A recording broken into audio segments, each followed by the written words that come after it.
T-Dog, J-Boy, and me, I'm Lugs. Our pride and joy is pumping our mugs. Be careful, kids, it could get rough. We're flipping our lids on sports and other stuff.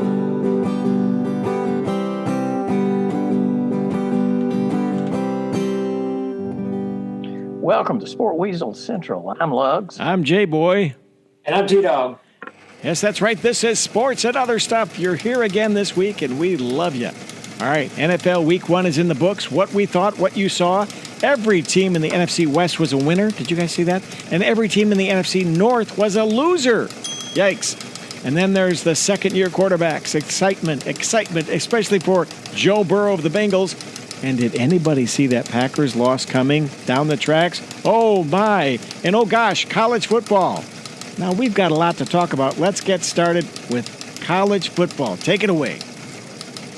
Well, I guess the big winner of the weekend in college was Oregon. I mean, they took it to Ohio State, and Ohio State just their sort of vaulted defense just folded. And even with top defenders out for Oregon, they took that game going away. It was interesting to watch.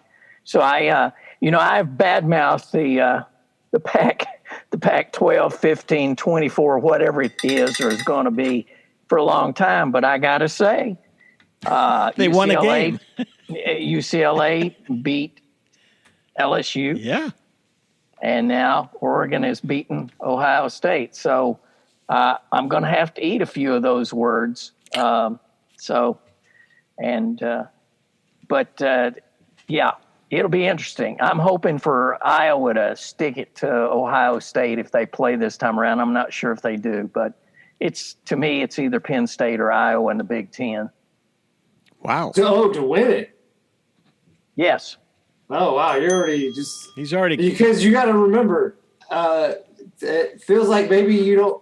I know you put a lot of money down on college football, Lugs, a lot. So, but Big Ten, the story with the Big Ten is if Ohio State loses out of conference, they rarely lose in conference.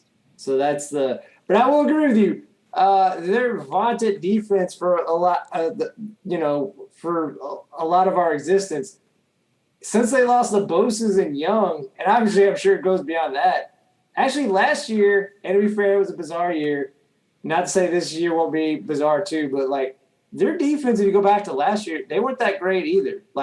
They have had a tremendous offense, and even this year, they have a very talented offense that masked to a degree, but not completely.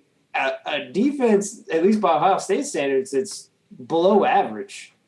And now to be fair, the first 2 weeks they played two exceptional running backs, the Minnesotas and C.J. Verdell for Oregon. So they're not going to play that level of running back each week. It was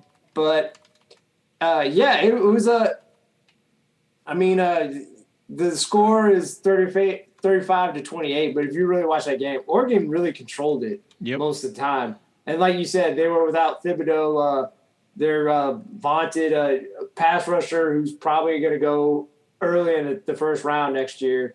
So they were without him.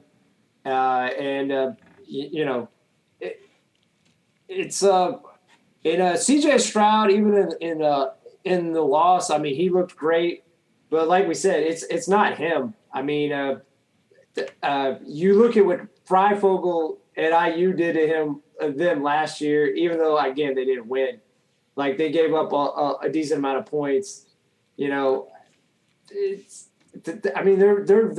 very vulnerable, Ohio State. So you're right. Penn State could beat them because, again, they have a legitimate defense. Iowa has a legitimate defense. I don't know how much talent they have on offense, though. So that's where I do. Yeah, that's where they'll come up short. But still, they can play some defense. So they silenced 101,000 people at the shoe, the first crowd there in 500 million days. OSU, just saying this now, their season's over. It's done. The Pac-12 has life. Ohio State does not. That's it.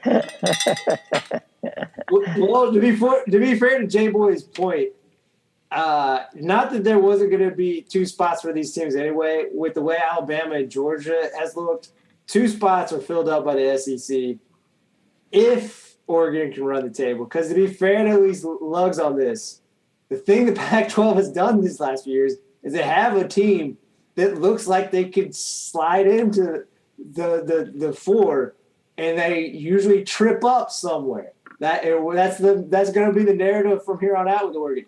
Can they run the table without slipping on the banana peel? And they don't have the worst schedule in the world. And USC just dumped Clay Helton 2 games into the season. I mean, seriously, it's like, wow.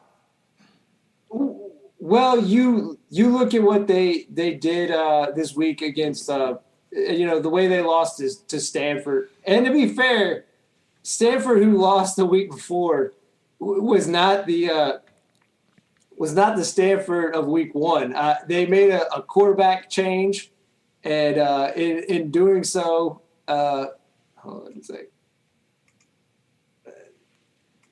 What happened? You lose your notes. What happened here? What's going on? I don't have my notes. Stanford just took it to him on the ground, basically. I mean, they had a few passes, but they beat up on him.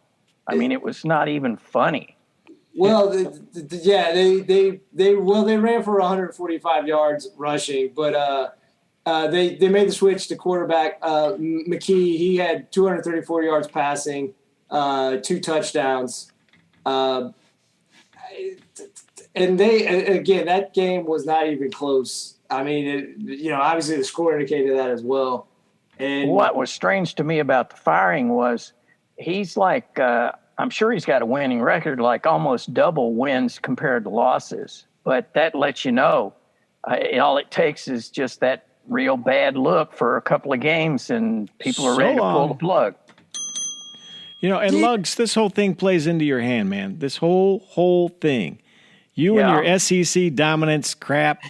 The Big Ten stinks. You're right. The Big Ten is done this year. It's over. I'm going to say it again. 8 teams in the top 25, okay? That's all I got to say. I can't believe you're not saying more about this. And Kentucky is knocking on the door.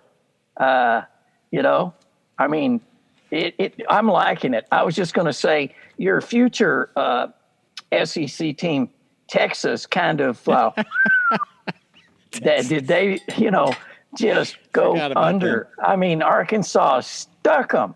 The Razorbacks stuck them, man. It was wild. And Charlie Strong's not even there anymore. I mean, what happened? Come on. Yeah. Well, we joked about it. The funniest thing about Oklahoma and Texas joining the SEC is like, yeah, enjoy the money because your winning percentage, it's gonna take a decent dip. 500 football is a good place to be, huh? I'm not gonna say that, but like all these years where like Texas fans are bemoaning like being like 8-4 or whatever. Like that's probably gonna be the standard. I mean, I hate to say it for you because you're not gonna out recruit Alabama. I don't know how long more Nick Saban can go. I think what Mullen is doing with Florida, and obviously what Kirby Smart's doing with Georgia, if they could just find a quarterback, or at least Kirby Smart's willing to start like a Justin Fields instead of having him leave and transfer to Ohio State. Well, you remember that Dolly the sheep, that cloned sheep a few years ago? Mm-hmm. That'll be Saban, man. That'll be Saban. He'll get cloned, and he'll be Saban the coach, not Dolly the sheep. He's not going to go away. He just isn't. Why would he? I mean, he's in the true catbird seat. I don't see anybody taking Alabama. They do more than reload. They just keep on going. I mean, it's amazing the number of players, quality players they have every year. And again, this is not to take away from Sarkisian. I think Sarkisian is going to do a good job at Texas. I do think they'll get better. I do think he's a good coach. I still don't know how good of a recruiter he is. So that's why I think the thing that's fascinating to me about the SEC, because obviously everyone's like, oh, Texas A&M is worried about Texas coming to SEC. And obviously probably they do feel it because, like, they felt they were building their, they were getting out of big brother shadow and stuff. But here's the thing. Jimbo Fisher, I think he's a good coach, and obviously he is a very good recruit. And that's where I don't know if Texas will ever make up the ground until maybe Jimbo leaves. Because I think Jimbo, I just think he's a better coach and recruiter than Sarkisian. Maybe I'm wrong. Maybe the brand of Texas will help offset that, but I don't know. I think even in the SEC of the Texases, they're going to be the little brother to Texas A&M. Yeah. A friend of mine lives in Austin, and she says that the word about Texas is you've got too many good old boys paying for their sons to play, so that the coach is stuck with at least 6 or 8 kids on that team that really shouldn't be there because he has to play into that whole corruption in college football? You kidding? Okay, I got one word, and I have a friend in Cincinnati. He's got a friend in Austin. I have a friend in Cincinnati. Mm-hmm. The Cincinnati Bearcats. Watch out for them. Group of 5, sneaking in. Big Ten out. Cincinnati in the playoff. Said it here first. Mark the tape. That's what I'm going with. Cincinnati. Wow. The Bearcats. All right. I can name you one. It's not going to make it. Florida State. Oh, my gosh. Yeah, no kidding. You lose to Jacksonville on this miracle pass. It's like you had one safety back there, and they're flooding that area. It was like that's the worst coaching I've ever seen. T-Dog, that's your boy Mike Norvell, isn't it? Yeah. Yeah. I was going to ask about that, but I didn't want to rub salt in the wound.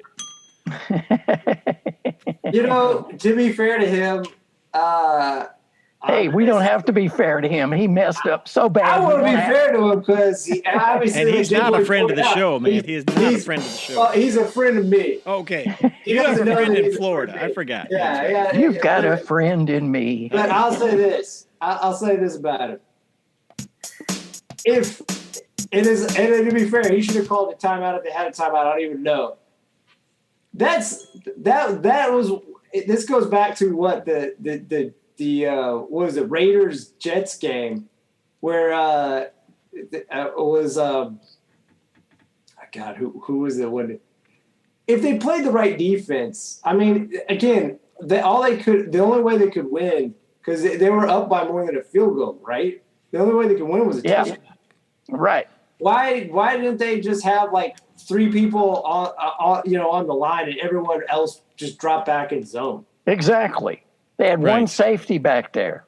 One safety. They thought they had that game, or I don't know. I mean, that's bad coaching.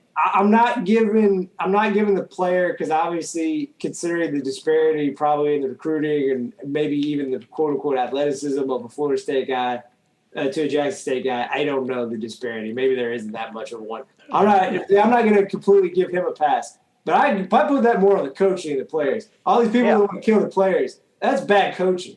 Exactly. I mean, okay. What about Toledo, Notre Dame, boys? Toledo, Notre Dame. Oh, I was loving that. Right. Toledo had a shot if they would have just taken a knee and kick a field goal. Yeah. Yeah. I think what I like about that is I like the idea that the conspiracy that NBC tried to sell the Peacock. They told Notre Dame to keep it close to get more people to buy. That's a Peacock. Because Notre Dame's so hated, or so polarizing. There's not a lot of people that are like, you know what, Notre Dame, I'm kind of indifferent. Like either people love them or hate them.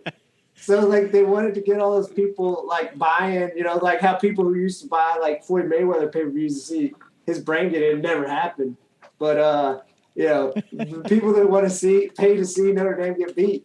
And they're like, oh, Toledo? Oh, I'm going to sign up for Peacock at halftime. And I have to be honest, I didn't know Toledo played football. How about you guys? I had no idea. Yeah, what are you talking about? Toledo Rockets, man. Come on.